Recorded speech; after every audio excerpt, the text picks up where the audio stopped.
Her computer looked ancient compared to their triple monitor setups. No fancy keyboards with RGB lighting, no multiple screens displaying threat matrices. Just Margaret at her old Dell desktop, using Internet Explorer while the cybersecurity team worked on their MacBook Pros with specialized software worth more than most people's cars. But when the impossible happened, when hackers breached systems that should have been impenetrable, it was that ancient computer and Margaret's old-school methods that saved the company. From which city in the world are you watching this video today?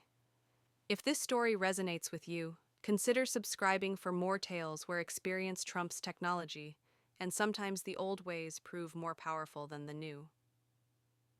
The open office on the 47th floor of Technicore Solutions resembled a temple to modern technology. Crystal clear monitors, the rhythmic clicking of mechanical keyboards, and constantly blinking LED lights transformed the environment into something resembling a spaceship. The cybersecurity department was considered the heart of the company, the epicenter of digital shields protecting billions of dollars. 24-year-old Dylan Roberts, the team's youngest member, sat behind his triple monitor setup, typing code under the neon blue glow of his RGB keyboard. Beside him, 28-year-old Priya Singh calibrated an AI-powered threat detection system. Marcus Thompson, the 35-year-old senior specialist, stood before the central control panel managing the company's $50 million security infrastructure. What caught everyone's attention in the office was the small desk in the corner. There, 67-year-old Margaret Sullivan worked quietly behind a 2015 Dell computer. Internet Explorer was open on her screen, a browser most people had forgotten existed. On her desk sat notepads, pencils, and a small holder for her reading glasses. "Is she really using Internet Explorer?" Dylan whispered to his colleagues. "In 2023, Internet Explorer?" Priya giggled. "I tried to show her how to download Chrome last week." "This works just fine, dear," she said. Dear, like she's my grandmother. Margaret was actually the head accountant responsible for the company's accounting department. She'd worked at the same company for 30 years, witnessed the technology revolution, but never fully adapted to it. At least, not visibly. The young engineers saw her as sweet but outdated, an analog relic in a digital age.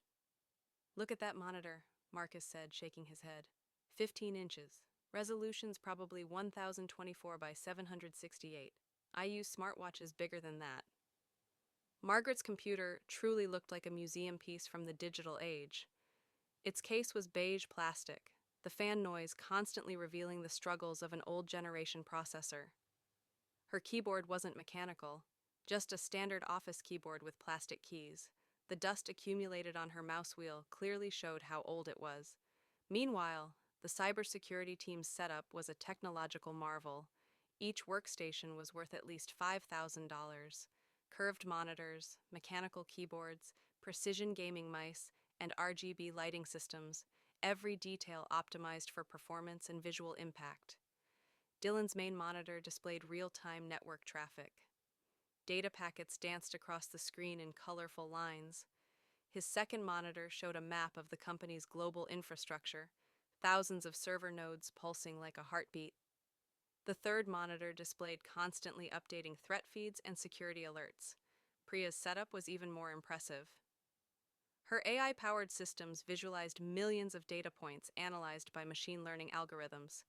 Her screen showed constantly changing graphs tracking network anomalies and potential security breaches in real time. Marcus's position orchestrated all these systems like a conductor. The main control panel allowed him to monitor every corner of the company's digital fortress. Firewall statuses, intrusion detection systems, honeypot activities, DDoS protections, everything was at his fingertips. And in the corner, Margaret entered numbers into an Excel spreadsheet. "What century is she living in?" Dylan muttered to his colleagues, quiet enough that Margaret wouldn't hear, but loud enough for his joke to be understood. Margaret actually heard him. Someone who'd spent 30 years in a company had learned to filter office chatter. But she didn't seem bothered. With a trembling cup of tea in her hand, she patiently continued working. The office atmosphere reflected not only this contrast between modern and old, but also the young team's confidence in themselves. In the past 6 months, they'd successfully repelled 3 major cyber attacks. Each one was proof of their technology's superiority. Advanced technology could compensate for inexperience. At least that was their belief. Margaret represented a different world. She'd done accounting in the days before Excel became widespread, conducted complex financial analyses with calculators, and tracked large corporations' financial status with paper ledgers. She'd only started using computers in the early 2000s and hadn't changed much since then. As the office approached lunchtime, everything continued its normal routine. Dylan tested a new threat intelligence system. Priya fine-tuned machine learning algorithms. Marcus prepared the weekly security report. Margaret organized data for the quarterly financial statement. Everything seemed normal until the first alarm started ringing. At exactly 2:23 p.m., red lights began flashing on Marcus's main control panel. First a few, then the entire screen filled with alarm signals. "What's happening?" Priya asked, noticing her anomaly detectors going into frantic activity. Marcus rapidly clicked his keyboard, opening system logs.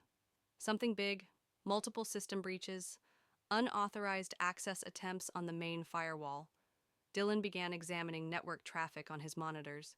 Traffic spike. Data flow 400% above normal.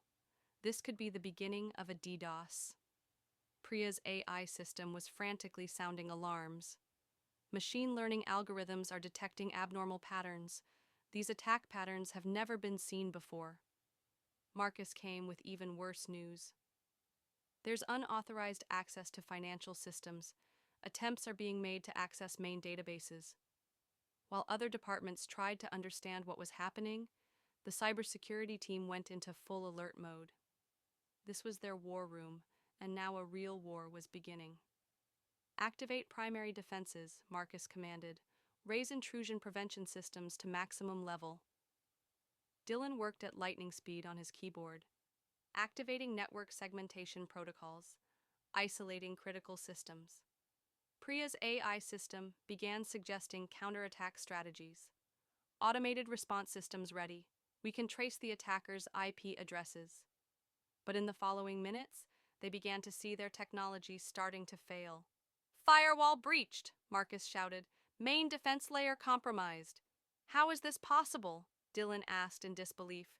"This system is theoretically impenetrable."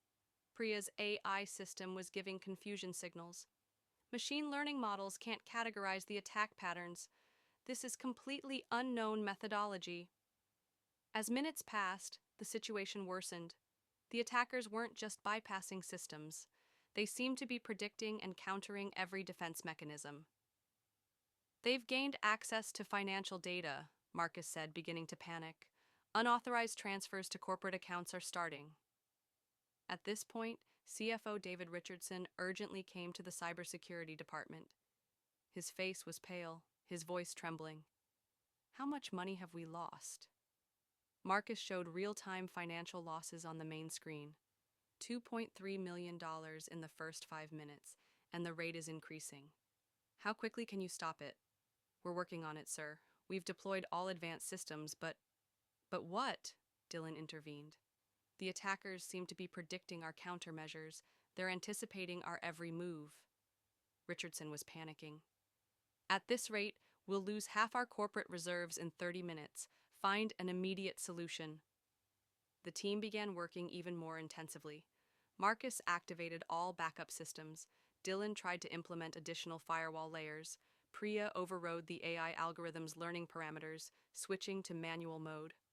Nothing worked. "Let's try an alternative approach," Marcus said. "Call in external security consultants." "There's no time," Richardson replied. "We're losing hundreds of thousands of dollars every minute." It was at this critical moment that Margaret stood up from the corner of the office. "Excuse me," she said quietly but firmly. Everyone turned to look. The 67-year-old accountant, holding printouts in her hand, approached them with small steps. "I think I found the problem," she said. Silence. Richardson was the first to speak. "Margaret, we're really in an emergency situation right now." "I know," Margaret said calmly. "And I've solved the problem." Dylan almost laughed. "Margaret, this is a sophisticated cyber attack. This isn't a simple accounting issue. Something sparked in Margaret's eyes. Despite the young man's condescending tone, she remained calm. Dylan, the attackers are targeting financial systems, correct? Yes, but... And they're moving money through multiple accounts to make tracing difficult? Marcus looked at her in surprise. Yes, exactly. But how do you... Because, Margaret said, placing her papers on the table. I've been tracking financial fraud patterns for 30 years, and the transfers being made in this attack are an exact replica of a money laundering scheme I solved in 1987. The office fell silent. What do you mean? Richardson asked.